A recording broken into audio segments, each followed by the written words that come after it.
Hello students, welcome back to another lecture of differential equations. तो हम पिछले lecture में पढ़े थे होमोजेनियस डिफरेंशियल इक्वेशंस। मैंने बोला था एक आधे सवाल मैंने करवा दिए थे अड़के अड़के से। एक तो ये शायद ये करवाया था X plus Y upon X minus Y वाला, है ना। एक सवाल अभी याद नहीं आ रहा, कोई दिक्कत वाली बात नहीं। ये दो क्वेश्चन थोड़े बढ़िया लेवल के लग रहे हैं मेरे को, जहाँ से भी जिस भी बुक से उठाए हैं मैंने, तो इनको करते हैं। ये देखो, इस ये जो डिफरेंशियल इक्वेशन है ना, ये फॉर्म किसकी है? M D X plus N D Y is equal to zero. अगर तूने एग्जैक्ट डिफरेंशियल इक्वेशन पढ़ा हुआ होता तो तुम del M upon del X del N upon del Y ये भी चेक कर लेते। लेकिन अभी तो हम वहां तक पहुंचे ही नहीं है। अभी तो वहां तक अपन पहुंचे ही नहीं है। अभी तो अपन होमोजीनियस में ही चल रहे हैं, तो अभी अपन इसको होमोजीनियस से ही ट्राई करने की कोशिश करेंगे। लेकिन एक खास बात बताई थी मैंने कि होमोजीनियस में आपको शायद अगर वो कहीं मिल जाए तो 19/5/2026 ये रहा। आ, जैसे मैं इसको ओपन करता हूँ बोर्ड में। नेक्स्ट नेक्स्ट आराम आराम से बता देता हूँ, कोई दिक्कत वाली बात नहीं है। जैसे देखो, y अपॉन एक्स की जो टर्म आती है उसको अपन पुट करते थे वी, यानी कि इक्वेशन में y अपॉन एक्स चलता रहता था, इस हिसाब की चीजें आती थी। लेकिन अब ऐसा नहीं होगा। अब यहाँ पे क्या आ रहा है? एक्स अपॉन वाई आ रहा है। हमने पढ़ा क्या था? y अपॉन एक्स को भी पुट करना। लेकिन यहाँ पे एक्स अपॉन वाई आ रहा है, तो अब मेरे पास कोई जादू तो है नहीं कि मैं y अपॉन एक्स को एक्स अपॉन वाई कर दूंगा, या एक्स अपॉन वाई को y अपॉन एक्स कर दूंगा। चलो, एक्स अपॉन वाई आ रहा है तो अपन ऐसा एक काम कर लेते हैं, dx अपॉन dy निकालने की कोशिश करते हैं। यहाँ से तुम dy अपॉन dx निकाल के भी कर सकते हो, लेकिन वो थोड़ा सा तुम्हारे लिए टेढ़ा पड़ेगा। दोनों कर सकते हो तुम। लेकिन अगर आपकी इक्वेशन एक्स अपॉन वाई में चल रही है, ये वाली टर्म भी एक्स अपॉन वाई में है, ये वाली टर्म भी एक्स अपॉन वाई में है, ये वाली टर्म भी एक्स अपॉन वाई में है, तो तुम्हारा टारगेट ये होगा। अगर तुम्हारी इक्वेशन एक्स अपॉन वाई में चल रही होती है तो टारगेट ये रखा करो कि dx अपॉन dy निकाल के v को एक्स अपॉन वाई पुट करना है, यानी कि कुल मिला के एक्स बराबर क्या हो जाएगा आपका वी वाई, फिर D x upon D Y निकलेगा। और D x upon D Y एक तो यहाँ से निकल जाएगा, एक अपने पास ऑलरेडी होगा। दोनों को कंपेयर करेंगे और दोनों को कंपेयर करके वापस से इंटीग्रेशन करके सॉल्यूशन निकाल देंगे। ओके, तो अपन क्या करते हैं? D x upon D Y निकालते हैं। तो एक काम करता हूँ, मैं इस बराबर को तो हटाता हूँ, प्लस को हटाता हूँ। अब ये प्लस का था तो उधर जाएगा, तो बराबर का इधर जाके माइनस का हो जाएगा, है ना। ओ इरेजर लेके ये लो, ये इतनी तो काम आप आराम से आसानी से कर सकते थे। अब अपने को निकालना क्या था? dx upon dy। तो dx अपॉन dy क्या होगा? ये minus e to the power x upon y, 1 - x upon y, और 1 + e की power x upon y. Okay, अब एक बात बताओ, यहाँ पे माइनस का चल रहा है, अच्छा तो लग नहीं रहा अपने को भी। तो एक काम करते हैं अपन, यहाँ से 1 - x अपॉन वाई है ना, कॉमन ले लेते हैं ताकि एक्स अपॉन वाई -1 बन जाए। ओके, तो यहाँ से मैंने एक क्या कॉमन ले लिया? माइनस कॉमन ले लिया। तो यहाँ से जो माइनस कॉमन लिया वो इस माइनस से प्लस हो जाएगा। फिर यहाँ से माइनस कॉमन लिया तो ये एक्स अपॉन वाई -1 बच जाएगा, और ये बच जाएगा 1 + e to the power x upon y. Okay, अब अपना टारगेट क्या है? अपना डिफरेंशियल इक्वेशन बन गया ना, dx upon dy is equals to, वही होमोजीनियस की टर्म्स में आ गया, क्योंकि देख लो हर जगह एक्स वाई की सेम ही औकात है यहाँ पे। तो अब अपन क्या करेंगे? x अपॉन वाई को भी पुट करेंगे। अब अपना टारगेट क्या रहेगा? ये आपका इक्वेशन 1 रहेगा, और x अपॉन वाई को अपन क्या करेंगे? v पुट करेंगे, यानी कि x बराबर क्या लेंगे? अपन वी वाई लेंगे। अब x बराबर वी वाई लेंगे, इसको इक्वेशन 2 मान लेना, ये जो हमने क्या किया है? लेट किया है। अब अपन क्या निकालेंगे? dx अपॉन dy, है ना, क्योंकि dx अपॉन dy ही निकालेंगे। तो dx अपॉन dy प्यारा सा हो जाएगा v प्लस वाई और dv अपॉन dy। ऐसा ही तो होगा, क्योंकि v का ऐसे की ऐसे, dy अपॉन dy 1, फिर y और dv अपॉन dy। ये इक्वेशन नंबर थर्ड। आराम से समझ में आ रहा है ना? कोई दिक्कत वाली बात तो है ही नहीं इसमें, क्योंकि ये आपको गिवन था 21 स्टेप, फिर मैंने dx अपॉन dy बना लिया। अब x अपॉन y की टर्म चल रही है तो x अपॉन y को ही तो v रखूंगा, मैंने रख दिया। तो x बराबर वी वाई। अब x बराबर वी वाई रखते ही dx अपॉन dy निकालना है मेरे को, तो dx अपॉन dy यही निकलेगा। अब एक dx upon dy equation third में आ गया, एक इक्वेशन फर्स्ट में आ गया। ठाला बैठा हूँ, कंपेरिजन कर लेता हूँ, है ना। तो v plus y dv upon dy। Okay, v+y dv upon dy is equals to क्या बनेगा?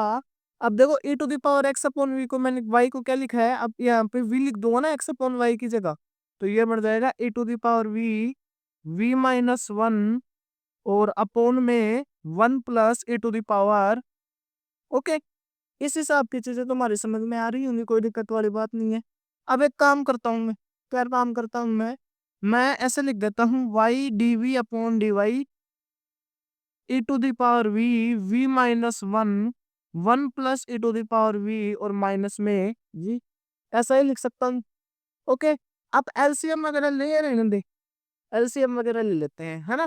तो एलसीएम वगैरह ले लेते हैं, तो अपोन में 1 लिख लेता हूँ, तो y dv upon dy 1 plus e to the power v, तो ये तो e to the power v into v minus e to the power v, ऐसा कैसा हो जाएगा, ये क्या हो जाएगा, v से मल्टीप्लाई होगा 1 प्लस ई वी। ओके, तो ये तो टर्म बनेंगी, तो इसको अपन क्या लिख देंगे, y dv upon dy y dv upon dy e to the power v minus e to the power v minus v और ये minus v e to the power v। Okay, और 1 प्लस e टू दावर, ऐसी कुछ चीजें देखने को मिलेंगी तुम्हें। तो तुम क्या देख पा रहे हो कि ये वाली टर्म और ये वाली टर्म तो सेम सेम सी है, तो उड़ाओ इनको। तो बच क्या गया, y dv upon dy minus का था कुछ ये, तो माइनस कॉमन ले लेता हूँ, तो माइनस कॉमन ले लिया तो क्या बच जाएगा, v प्लस ई की पावर v, तो माइनस कॉमन ले लिया तो v प्लस ई की पावर v और अपोन में क्या चल रहा है 1 प्लस ई की पावर v। अब देखो यहाँ पे सारे टर्म्स किसके हैं, v की, तो वेरिएबल सेपरेशन कर देते हैं। अब तो नॉर्मल इक्वेशन ही तो बन गई, तो वेरिएबल सेपरेशन करेंगे तो ये क्या मिलेगा अपने को, dv अपॉन वाई, है ना, dv अपॉन तो y हो जाएगा, और शायद ये इस हिसाब से हो जाएगा 1 प्लस ईवी अपॉन में v प्लस ईवी और dv, है ना। इस हिसाब से चीज हो गई, वेरिएबल सेपरेशन माइनस आपका चल ही रहा है। ओके, अब एक बात बताओ, F dash X upon F X D X क्या होता है, log mod F X plus C. Okay, तो ये वैसे ही तो चल रहा है अभी। ये देखो एफ एक्स क्या है, v, तो v का एफ डैश एक्स वन हो जाएगा e to the power v का e to the power v, और डी वाई अपॉन वाई का ये 1 अपॉन वाई है, यानी कि log y is equals to minus log v plus e to the power v, और तुम चाहो तो अब log से ही जोड़ देना, है ना, क्यों, क्योंकि log log की टर्म आ रही है तो log से जोड़ दो, उससे कुछ फर्क नहीं पड़ेगा। अब हमारा v तो कुछ और है ना, v तो कुछ और है, या फिर एक काम करो, इस टर्म को ऐसे लिख दो, log y बराबर log ए माइनस बी क्या होता है, log ए अपॉन बी, तो C V plus E upon V, इस हिसाब की चीजें आ जाएंगी। और फिर दोनों तरफ ई टू दी पावर मतलब ई ले लेंगे, एंटी लोगरिथम ले लेंगे, तो ये हट जाएगा। तो कुल मिला के, अरे यार बड़ा ही रिजल्ट ले लेते हैं अब तो, कुल मिला के ये क्या बन जाएगा, y बराबर c v plus e to the power v। Okay, ये इस हिसाब की चीजें बन जाएंगी। और y बराबर क्या बन जाएगा, c v की जगह क्या आ जाएगा, x upon y plus e to the power x upon y. अब इससे ज्यादा कि तुम सोल्व देखो करना चाहो तो कर सकते हो, इसमें आराम से सोल्व करते तो होता जाएगा, ये इसमें कोई खास फर्क पड़ेगा नहीं। ओके, तो इसको आगे सोल्व करना चाहो तो कर सकते हो, वैसे तुम इसको यहाँ छोड़ना चाहो तो छोड़ भी सकते हो, उससे खास फर्क आपका पड़ेगा नहीं। देखो क्या करोगे तुम, नीचे वाई एलसीएम लोगे, फिर ये ऊपर जाएगा, तो लास्ट में जाके ये मेरे हिसाब से बनेगा x plus Y E to the power X Y is equals to C, ये बनेगा, है ना। तो ये आपका डिफरेंशियल इक्वेशन का सॉल्यूशन हो गया। मेन टारगेट इसमें क्या बताना था मेरे को, कि अगर आपकी टर्म x अपॉन वाई की फॉर्म में हो, अगर आपकी टर्म x अपॉन वाई की फॉर्म में हो, तो तुमको चाहिए कि तुम dx अपॉन dy निकालो, और dx अपॉन dy से निकाल के जो x अपॉन वाई है उसको v मानो, फिर जो आपका x बराबर वी वाई होगा, नहीं अभी तक आपने क्या पढ़ा ये, लेकिन अब उल्टा हो जाएगा x बराबर वी वाई। क्योंकि देखो अगर तुम कल वाले क्वेश्चनों में देखोगे, तो कल वाले क्वेश्चनों में क्या हो रहा था, लगभग लगभग, छोड़ो वैसे तो क्या ही दिखाऊंगा तुम्हें, है ना, कल वाले क्वेश्चनों में जो हो रहा था वो आज वाले में नहीं हो सकता, एक्स अपॉन वाई। हाँ, अगर तुम dy अपॉन dx निकाल के करोगे तो भी ये पॉसिबिलिटी है, हो जाएगा, करके देख लेना। ओके, तो ये क्वेश्चन तो तुमको मैंने बता दिया है, फिर बस क्या करना था ये किया, फिर नॉर्मल अब तो चलता रहा, ये रख दिया, फिर ये कॉमन वगैरह लेके थोड़ी बहुत कैलकुलेशंस की हैं, फिर डिवाइड अपॉन यहाँ पे वेरिएबल सेपरेट किया है, यहाँ पे इंटीग्रेशन किया है, फिर यहाँ पे थोड़ी मैथमेटिक्स लगाई है, बस।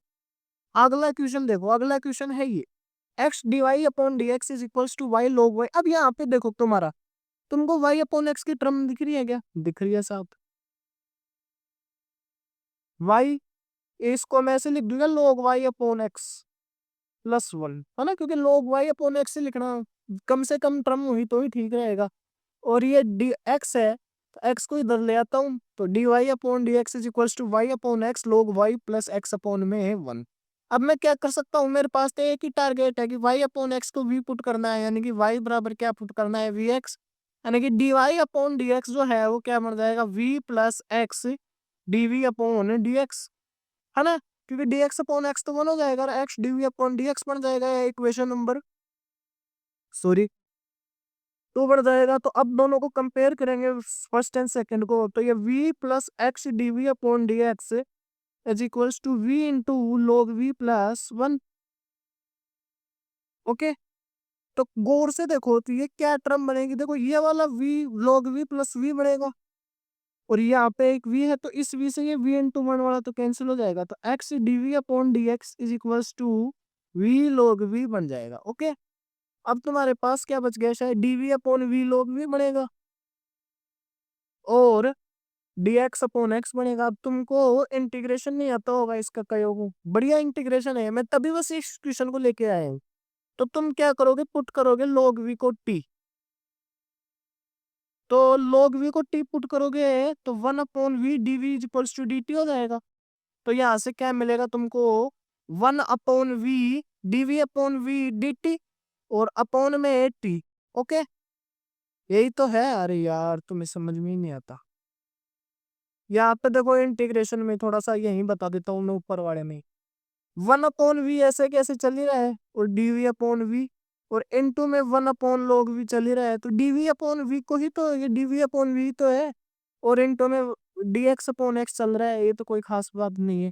तो d v upon v is equals to d t ऊपर वाले इक्वेशन से, है ना, डी वी अपॉन वी ये तो हो जाएगा डी टी और 1 अपॉन log वी की जगह हमने क्या रखा है टी, तो ये d t upon t is equals to d x upon x. तो डी टी अपॉन टी तुमको पता है log मोड टी होता है, log का यहाँ पे बेस ई होता है, एल एन इसलिए बस वो बेस ई होता है इसलिए मैं एल एन में लिखता है, और log एक्स प्लस में log सी ले लो, कोई खास फर्क तो पड़ेगा नहीं। अब टी की जगह अपन क्या रख सकते हैं, log वी, तो log V is equals to log X plus log C. Okay, अब v की वैल्यू रख दो, तो log mod y upon X ही तो था v की जगह, y अपॉन एक्स ही आता है, तो log y upon x is equals to log c x. Okay, इस हिसाब की चीजें होंगी। अब ये क्या बन जाएगा, log y upon x is equals to c x, और log y upon x equals to c x जो बढ़ेगा उसको अपन कैसे लिखेंगे, log y अपॉन एक्स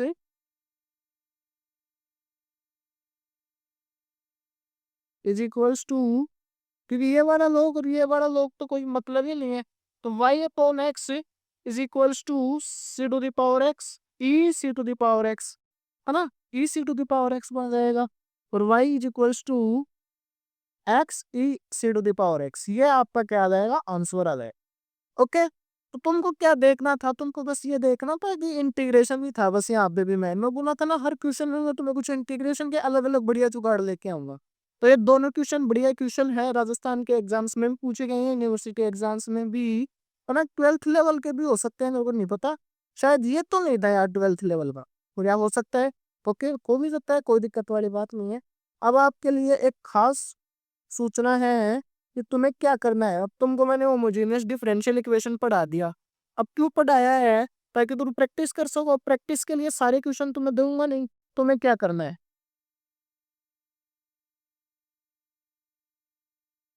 ये दिख रही है, ये ट्यूशन जो है आपकी वेबसाइट पे अपलोड कर दूंगा, वेबसाइट जो है आपकी यूट्यूब वीडियो है ना, यूट्यूब वीडियो के आप डिस्क्रिप्शन में जाते ही हो, डिस्क्रिप्शन के अंदर लिंक देखते ही हो, है ना, कर दूंगा अपलोड। और अगर जैसे मान नहीं भी किया, वैसे तो करूंगा, फर्स्ट क्वेश्चन ये रहा, d y upon d x कैसे करोगे भाई, x square plus 3y square, देख लो एक्स और वाई की सेम औकात है तो फिर हो जाएगा।